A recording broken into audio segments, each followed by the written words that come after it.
Sejam bem-vindos. O seminário em que nos encontramos a participar, o CODIR, tem por objetivo expresso promover a partilha e a troca de experiências sobre dinâmicas de polos físicos locais de instituições de ensino superior à distância. A organização do evento concedeu-me inteira liberdade para preencher os 15 minutos a que tenho direito e por isso eu proponho-me tomar à letra esta formulação de objetivos, troca de experiências. Ou seja, não vou fazer uma comunicação científica integrada numa área do saber, com um campo de observação definido e um método de abordagem validado, mas vou transmitir o meu testemunho, a minha interpretação sobre a criação do conceito e depois sobre a concretização dos centros locais de aprendizagem da Universidade Aberta. Creio ser detentora de alguma autoridade para o fazer, uma vez que participei desde o já longínquo ano de 2007, num momento alto de transformação da nossa universidade, ou no dizer coevo de reidentificação institucional. Participei, dizia eu, no que começou por ser um grupo de trabalho incumbido de realizar um projeto específico, devidamente calendarizado num prazo muito curto e que terminou numa unidade de missão de caráter permanente e de competências múltiplas, na qual eu estive integrada até finais de 2015. A tarefa que de início nos foi acometida visava o esboço de uma reforma da estrutura logística de apoio presencial ao ensino à distância, que ao tempo existia, mas rapidamente essa tarefa se agigantou, traduzindo-se na implementação dos CLAS, incluindo a definição do articulado da parceria com as instituições locais, o recrutamento e formação de coordenadores, a gestão online do trabalho realizado no terreno e o desenvolvimento de projetos de investigação em várias áreas. Seria impossível sintetizar todos estes aspectos e já existe uma vasta produção documental elaborada quer pelos membros do primitivo grupo de trabalho, quer da subsequente unidade de missão, que permite historiar este processo. Por essa razão, optei por me focar apenas em dois pontos que me são particularmente gratos. O primeiro corresponde a uma das múltiplas atribuições da unidade de missão que se traduz na formação, suporte e monitorização da ação dos coordenadores dos CLAS no campus virtual da UAB, a plataforma Moodle. Foi e é possível coordenar online um grupo de profissionais que atuam localmente, delinear em conjunto iniciativas e estabelecer práticas de intervenção dos coordenadores nas áreas geográficas que estão adscritas a cada clã.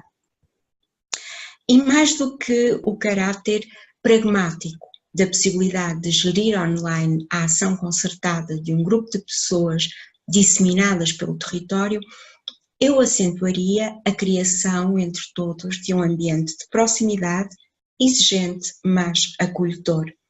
Constituiu-se o que os especialistas designam desde finais do século passado por uma comunidade de prática na senda da obra de Wenger, editada em 1998 com o título Comunidades de Prática, Aprendizagem, Significado e Identidade. Ou seja, e vou citar um texto produzido pela UNCLA no âmbito de um concurso, um grupo de pessoas que partilham interesses e desenvolvem competências em áreas comuns, interagindo e elaborando regularmente em comunidade virtual. O grupo usa ferramentas de comunicação assíncronas, fóruns de discussão e e-mail, e síncronas, chat, para a discussão e análise de contextos de ação diversificados, tais como resolução de problemas, definição de rotinas e circuitos de decisão, partilha de experiências, discussão de projetos, criação de parcerias, apresentação obrigatória de projetos de atividades e de relatórios de atividades e ainda com uma finalidade integradora e socializadora, uma vez que os coordenadores se encontram dispersos geograficamente. Teoricamente, as comunidades de prática definem-se a partir de 3 características que estavam presentes no projeto: empreendimento comum, envolvimento mútuo e repertório partilhado. É fundamental a existência de laços de confiança, de cooperação e de colaboração. Foi exatamente este o núcleo substantivo da nossa comunidade de prática. Fim de citação. Este verdadeiro êxito foi possível por várias razões. Antes de mais, existiam objetivos de ação muito claros e conhecidos por todos. Desde o projeto macro de desenvolvimento quinquenal da unidade de missão, aos planos anuais de atividades da unidade e de cada clã, que traduziam em iniciativas os propósitos do projeto mãe. Também não havia espaço para qualquer tipo de tibieza na liderança ou encruzilhadas nos caminhos a seguir.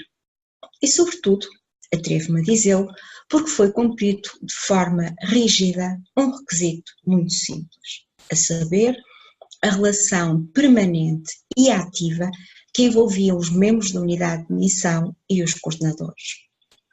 Com efeito, o tráfego de mensagens na plataforma foi intenso e muitas vezes quase síncrono, sem que tal tenha correspondido a uma perda de tempo, mas antes a um investimento na coesão do grupo.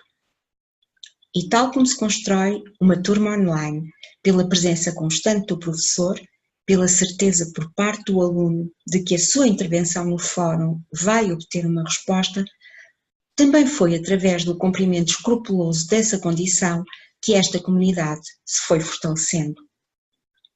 Ao longo deste seminário, formarão, ou já formaram, uma ideia sobre todo o trabalho que é desenvolvido pelos coordenadores aos níveis do suporte logístico aos estudantes residentes na área, da coordenação do processo de avaliação presencial e, sobretudo, da promoção de eventos socioculturais, educativos e cívicos. Ora bem, cada proposta de um coordenador era amplamente debatida, cada iniciativa concretizada dava origem a um relatório com base no qual se procuravam melhorar as iniciativas seguintes.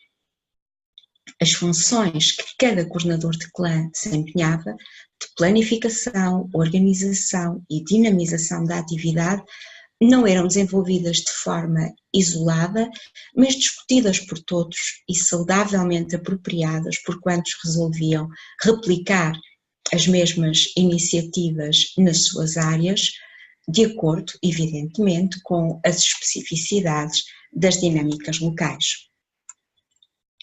Claro que estou a utilizar os verbos no passado, porque desde há cerca de 3 anos que não integro a unidade de missão, mas estou certa de que as premissas e as concretizações desta comunidade de prática se preservam. Mantenho-me, contudo, na unidade móvel de investigação em estudos do local e entramos assim no segundo ponto que eu queria desenvolver. Esta plataforma tende a congregar recursos de investigação com o desenvolvimento da pesquisa sobre regiões da área de influência de cada clã, procurando criar sinergias entre investigadores de diferentes âmbitos científicos.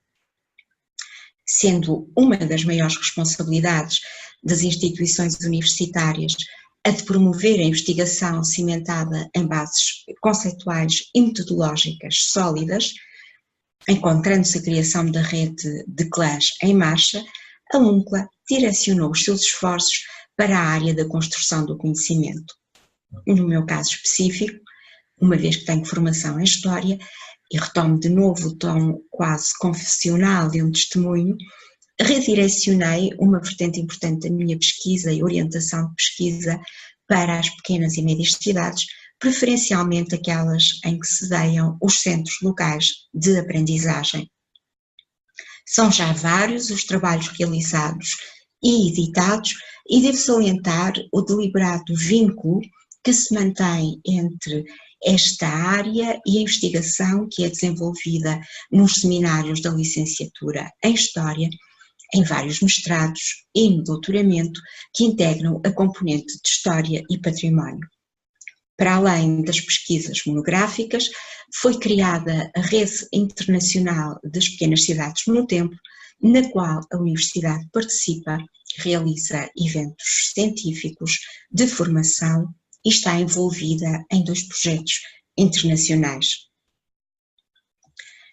Eu intitulei esta intervenção Um testemunho fortalecido pelo distanciamento sobre a UNCLA e o SCLAN. De facto, só quando os anos de imersão total neste projeto se transformam em memórias, é possível dimensionar o empenho, o entusiasmo e a entrega de um alargado grupo de pessoas que nos dias bons, e foram muitos, nós apelidávamos de família.